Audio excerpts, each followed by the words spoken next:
네, 2023년 4월 25일 이청훈입니다. 국내외에서 대한민국은 핵무장을 해야 된다. 한국 핵무장론이 나오자 윤석열을 때리는 정치인과 언론이 등장하고 있습니다. 문재인이 펼친 안보 독재에 대해선 침묵했던 그들이 윤석열을 공격하고 있습니다. 통수권이 뭔지 모르는 맹인들이 너무 많습니다. 경향신문이 이런 사설을 썼습니다. 윤 대통령의 독단적인 외교 발언, 더는 용인하기 어렵다. 윤 대통령의 독단적인 외교 발언, 더는 용인하기 어렵다.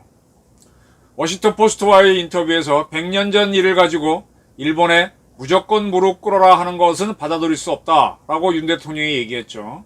그리고 지금의 안보 상황은 매우 급박하기 때문에 유럽에서는 참혹한 전쟁을 겪어도 미래를 위해 전쟁 당사국이 협력을 한다라고 윤 대통령이 말했죠.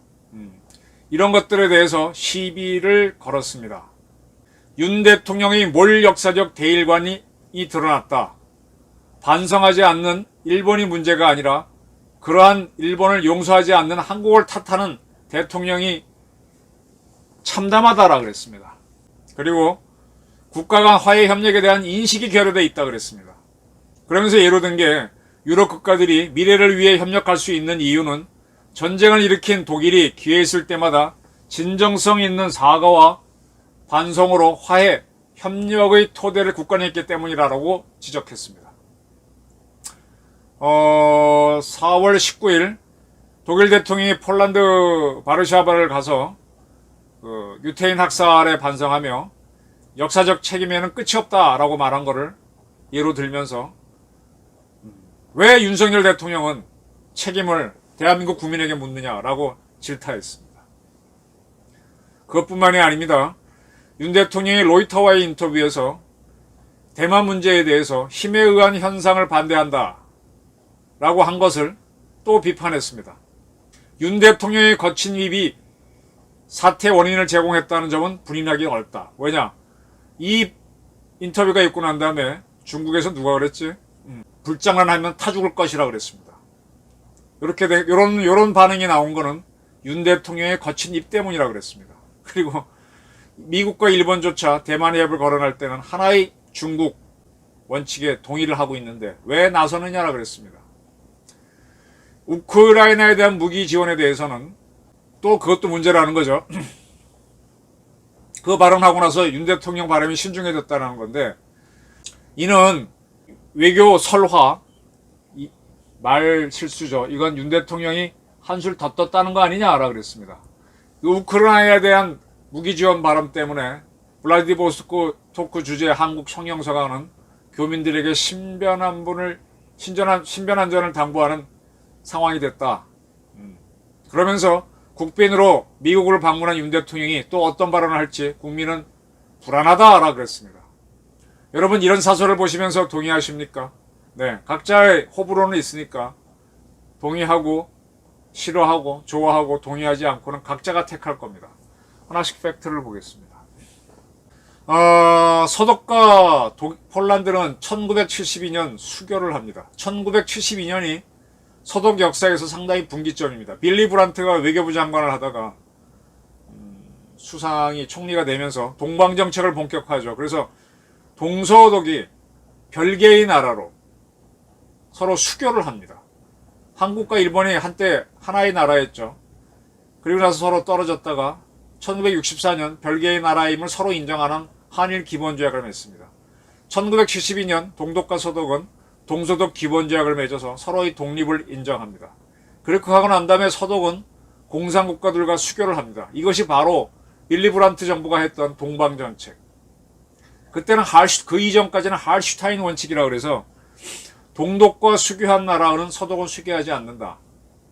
아주 철저한 반공주의였는데 동방정책에 의해서 공산국가와 수교를 합니다. 그래서 폴란드하고 수교를 합니다.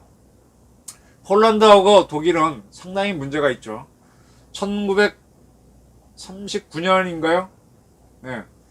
그때 폴란드는 독일이 협박한다는 걸 알고 영국, 프랑스와 상호방위 조약을 맺었습니다.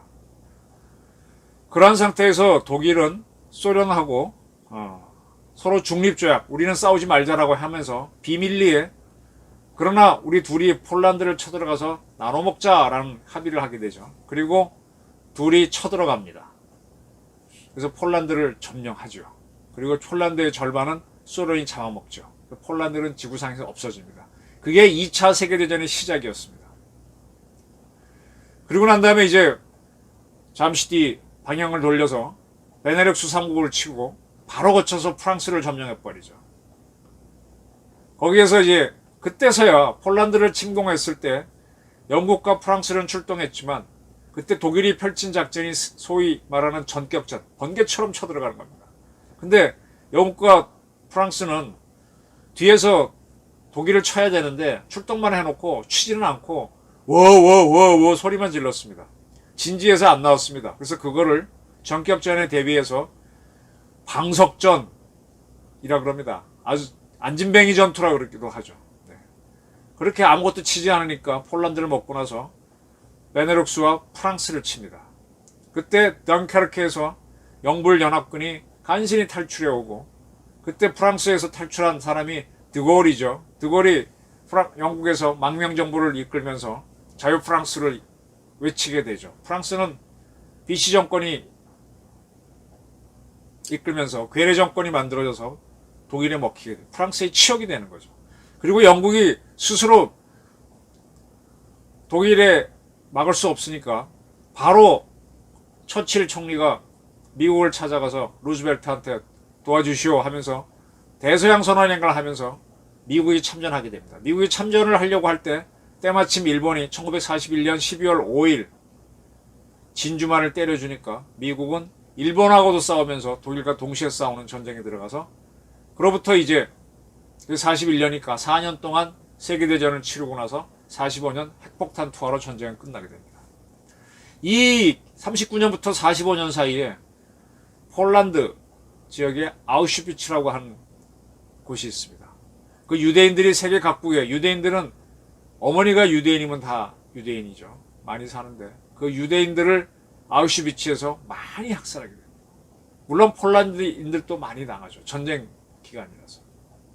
그래서 폴란드의 전쟁이 끝나고 난 다음에 폴란드가 다시 나라가 만들어져요. 그래서 폴란드는 기존의 독일 영토를 상당히 먹고 들어갑니다.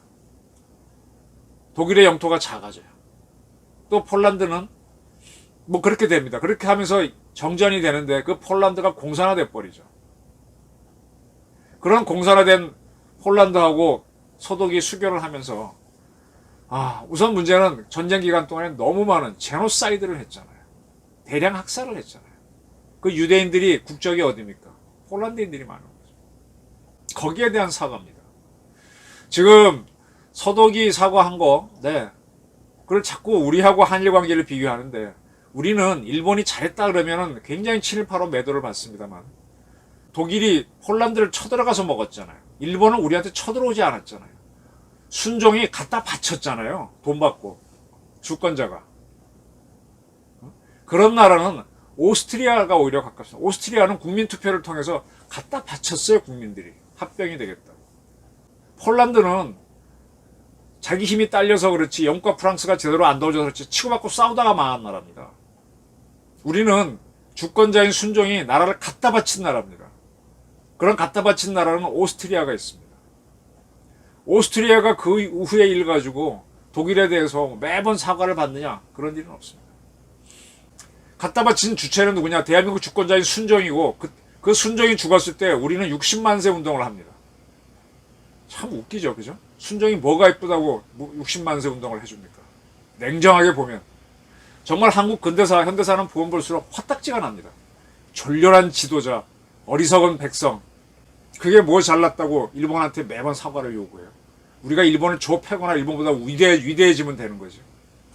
나는 이러한 인식을 가진 정치인들과 언론인을 볼 때마다 찡찡이, 우리가 바보 같아서 당한 거는 얘기하지 않고 매번 사과하래. 폴란드는 지금 우크라이나 사태와 관련해서 자주국방하기 위해서 필요하면 러시아한테 합판 붙겠다는 거잖아요. 째째한 나라가 아니잖아요. 그리고 39년도에도 독일이 쳐들어오니까 치고받고 싸웠습니다. 진정성 있는 사과하는데 오스트리아를 합병했다 그래서 독일이 오스트리아에 대해서 또는 독일이 뭐 아니면 영국이나 프랑스가 여러 나라를 합병하고 식민지가 됐다고 해서 매번 사과합니까? 국제정치는 다른 거예요. 제노사이드 이런 거가 있었다면 모를까. 물론 일제가 우리한테 제노사이드 했다 안 했다 시비가 있지만 독일이 한 거에 비하면 작습니다. 100년 전에 있었던 건 우리가 진 거고 그래 그거는 64년대에 딱 끝낸 거고 그럼 이제는 완전히 경쟁에서 우리가 일본을 압도하면 되는 거고 일본을 도와주면 되는 거지. 뭐 그렇게 매번 찡찡거려. 그 다음에 대만 문제에 대해서 하나의 중국은 미국과 일본도 인정한다.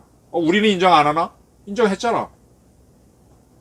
근데 그들 나라가 나토 전체가 미국과 일본도 참여했던 우리도 참여했던 나토회의에서 힘에 의한 형상 변경을 하지 말라라 그랬습니다. 그 말을 윤 대통령이 다시 했다 그래서 왜 그게 시비거리가 되지? 아니 우리는 중국한테 항상 설설 개야 되나? 우크라이나 무기 지원은요. 지금 이렇습니다. 러시아가 경제 제재를 받다 보니까 쉽게 말하면 요새 총알도 못 만들어요. 만들기 어려워졌어요. 이게 총알 하나 만들려면 화약만 있으면 되는 게 아니라 또 여러 가지가 있잖아요. 그중에 하나만 빠져도 뭐가 안 되잖아요. 그러니까 지금 북한한테서 긁어 올라 그러고 또 병력도 딸리니까 북한 사람 데려오려고 합니다. 만약 미국이 많은 무기를 제공해서 우크라이나가 모스크바를 비행기로 때리고 미사일로 쏴버리면 저 러시아도 힘들어집니다. 그렇게 되면 확전이 되겠지. 핵을 쓰겠지. 그런 상황이 안 벌어져도 미국이 이제 그 정도의 무기는 안 주고 있는데 그런 상태에서 자꾸 지금 확전하기 위해서 북한 거 끌어가고 뭐 그러면 우리도 경고를 해야지. 그렇다면 우리도 살상 무기를 제공할 수 있다. 뭐가 잘못됐다는 겁니까? 윤 대통령이 한국이 쌓아올린 외교 성과를 거듭 근저부터 흔들고 있다? 웃기는 소리 하고 있지. 대한민국의 외교 성과, 대한민국의 안보를 근본부터 흔들었던 사람은 문재인입니다. 문재인은 2017년,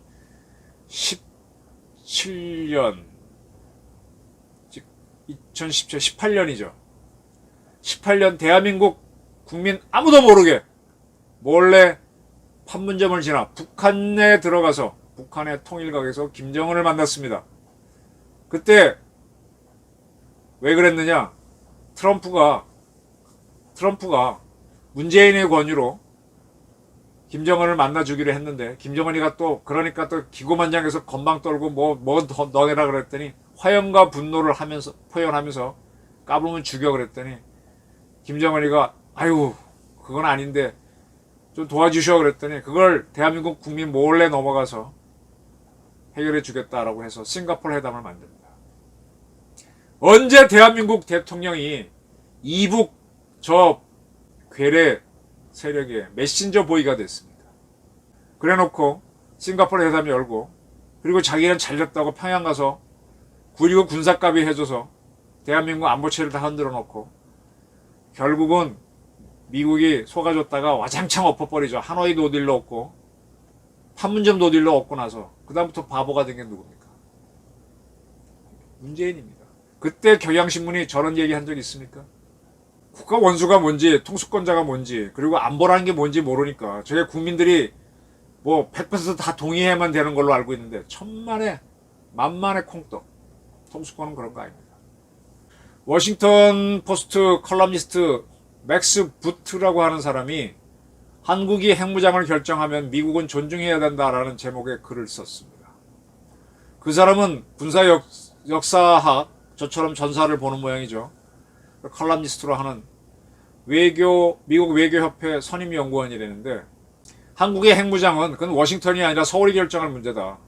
북한이 저렇게 다양한 핵무기를 갖고 있다고 한다면 방법이 없다. 이거는요 과거 1945년 미국이 핵개발을 했을 때 49년 소련이 핵개발을 하고 이어서 수소폭탄 만드니까 그 소련을 견제하기 위해서 미국이 52년 영국의 핵무장을 도와줍니다. 이게 훨씬 낫죠. 지금 북한이 저렇게 핵무장하고 있는데 지금 북한이 수소폭탄까지 만들었잖아요. ICBM 만들었고 대한민국 때릴 수 있는 모든 미사일 다 만들었고 군사 정찰 위성 띄운대는데 우리는 모든 능력이 있는데 핵 핵폭탄이 없잖아요. 우리가 만들어서 북한하고 견제하는 게 훨씬 더 효율적이죠. 이런 이야기들을 미국 조야에서 나오기 시작합니다. 컬럼니스트 부트가 얘기했습니다. 핵무기 클럽에 한국이 들어간다고 해도 미국은 과거 파키스탄, 인도 우방국의 핵무기는 용인했다.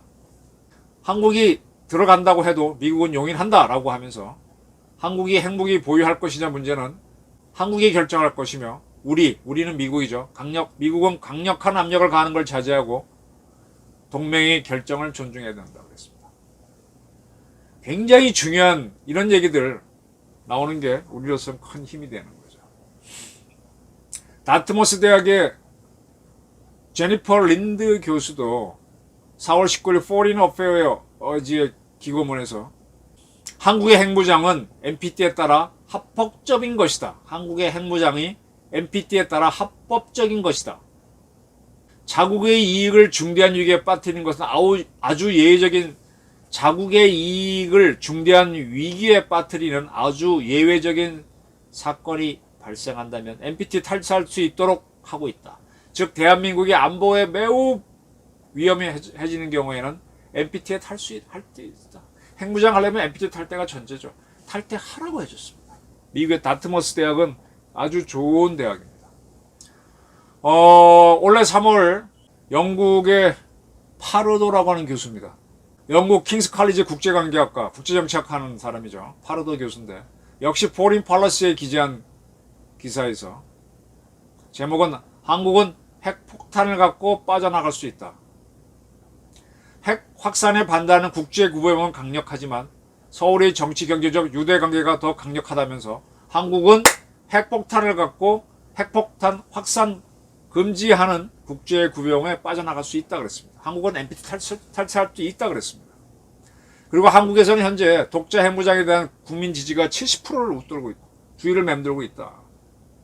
지금 한국의 안보 상황은 너무 우려스럽기 때문에 그래서 지금 호주조차도 공격 핵잠수함들을 갖도록 했고 이스라엘, 인도, 파키스탄도 핵무장을 용인해 줬지 않느냐. 한국도 안보가 너무 급하니까 어쩔 수 없다 이런 겁니다. 지금 대한민국의 안보 상황은 이렇습니다. 경향신문주에 저랑 한심한 얘기할 때가 아니에요. 지금 우리 도와주겠다는, 우리 지지해주겠다는 일본이라도 있으면 손을 잡아야 되는 겁니다. 그걸 좌파들하고 다 합의해서 하라고, 누구 좋으라고, 이북 좋으라고, 왜 이래? 본색 드러내지 말아요. 이런 적이 있어요. 1974년 인도가 핵실험합니다. 그때 파키스탄이 경쟁국이잖아요. 깜짝 놀랍니다. 파키스탄은요, 인도가 있으면 인도 좌우에 두 개의 파키스탄, 동서 파키스탄으로 분리되어 있었어요. 근데 71년도에 인도가 핵실험하기 전이지. 이 파키스탄을 공격합니다. 그래서 파키스탄 정권을 와해시키고 자기네 나라 합병하는 게 아니라 새로운 나라로 독립시킵니다. 그게 지금 방글라데시라고 하는 나라입니다. 파키스탄의 주력은 서파키스탄에 있는데 서파키스탄은 동파키스탄을 뺏기는 거죠. 그런데 74년도에 인도가 핵실험하니까 그때 파키스탄 총리가 부토였습니다. 아버지 부토죠. 그때 그 알리 부토죠. 피카르 알리 부토인데 알리 부토가 뿌리를 캐먹는 한이 있더라도 핵 개발을 하겠다라고 했습니다. 74년도. 그리고 파키스탄은 정변이 많아갖고 계속 쿠데타. 부토도 그렇게 해서 정권을 뺏기죠. 그러다가 그의 딸이 베나지르 부토인가 하는 그 딸이 88년도에부터 해서 90년까지 하다가 총리가 됩니다. 그리고 93년부터 90년까지 또 총리를 합니다. 우리 박정희, 박근혜랑 비슷하죠. 다른 아버지의 유혹을 이었겠지. 근데 그 정적들이 다 바뀌면서도 파키스탄은 74년부터 98년까지 24년간 끊임없이 핵개발을 시도해서 특히 딸 부토 때 많이 밀어붙여가지고 두 번째 취임했을 때 98년 핵실험을 하면서 핵무장을 합니다. 이거에 비교되는 게 김일성, 김정일 집요한 핵개발이었죠. 90년부터 시작해서 2006년 한 16년 걸렸죠. 핵실험할 때까지. 지금 우리한테 필요한 건 이거죠. 내 안보위기가 급하다 그러면은 어떠한 전변이 일어나도록 만들어야 되는 거죠. 문재인유 같이 김대중주 같이, 야, 김대중은 그래도 한번 그렇게 해봤다고 이해가 돼. 김대중 씨는 안보를 책임진 사람인데 북한은 절대 핵무기 안 만든다 그랬잖아요. 새빨간 거짓말이 됐으면 그 뒤를 잇는 좌파들은 생각이라도 바꿔야 되는데 문재인은 더 나갔잖아요. 그리고 지금 경향신문 같은 경우는 한국 핵무장 한다 그러면 길을 쓰고 반대할 겁니다. 저게 대한민국 정치인들의 바른 길이고 언론의 바른 길인 거예요. 저는 윤 대통령이 이번에 미국 가서 한국의 핵무장을 용인받고 와야 된다고 생각합니다. 방법이 없습니다. 지금 핵공이라도 주면 다행이고 안 주면 줘도 그렇고 급합니다. 지금 대통령이 그래서 러시아가 우크라이나 먹으면 중국이 대만 먹으려고 하고 북한은 우리 먹으려고 덤빌 텐데 우크라이나 우리 지지해줘야지. 중국이 대만 먹으면 힘으로 바꾸면 북한도 힘으로 우리 먹으려고 할 텐데 대만 해협 힘에 의한 형상 변경 우리 반대해야죠. 참 졸렬하고 생각 없는 통수권이라고 하는 건요 독재입니다. 그 지금의 공화정은 로마 공화정을 참고한 거잖아요. 로마가 국가의 권력을 군 통수권, 세금 걷는 조세권, 재판하는 사법권, 뭐 이렇게 여러 가지로 쪼개죠. 그래서 각각의 리더를 뽑습니다. 근데 막상 쭉 해보니까 통수권이 가장 중요해. 왜? 나라가 망하면 소용이 없으니까. 그래서 통수권자가 결론적으로 국가 원수 같은 지위를 차지합니다. 근데 이 사람이 독재를 하게 되면 왕이 되니까 그걸 막기 위해 어떻게 합니까? 2명의 집정관을 두죠. 6개월씩. 그런데 전쟁이 나거나 하게 되면 한 사람이 이 집정관을 컨술이라고 하는데 컨술이 둘이 합의해서 한 사람씩 대표가 돼서 하는데 전시가 되면 한 사람을 딕타토로, 지금 영어로 하면 딕테이터, 우리말로 바꾸면 독재자가 돼서 정권을 행사하라고 되어 있습니다. 그게 통수권입니다. 그 딕타토로 플러스 컨술 개념이 지금의 프레지던트 대통령입니다. 안보는요, 경향신문에 있는 저 같은 기자 출신이나 기자들이 얻는 정보보다는 대통령이 정보기관하고 군기관을 통해서 얻는 정보가 훨씬 더 많습니다. 순종같이 엉터리 통수권자는 필요 없고 문재인같이 사기꾼 통수권자는 문제입니다. 진짜 문제입니다. 지금 한국의 안보가 그렇게 여유롭지 않습니다. 북한 핵이 장난이 아닙니다. 그렇다면 우리 살 길 하나씩 찾아가려면 어떻게 보면 딕타토르처럼 해야 될 필요도 있습니다. 안보는 민주적으로 하는 게 아닙니다. 그리고 문재인처럼 민주적으로 하지도 않았지만 지 자의대로 마구 하는 것도 아닙니다. 대한민국 대통령이 어떻게 북한 김정은의 메신저 보이가 됩니까? 그런 자들은 오히려 처단해야지. 우리 한심한 안보에 대해서 모르는 정치인, 문재인 안보 독재에 대해서는 눈 감고 통수권에 대해서는 맹인인 한국 정치인과 언론이 너무 많다. 저는 고발합니다.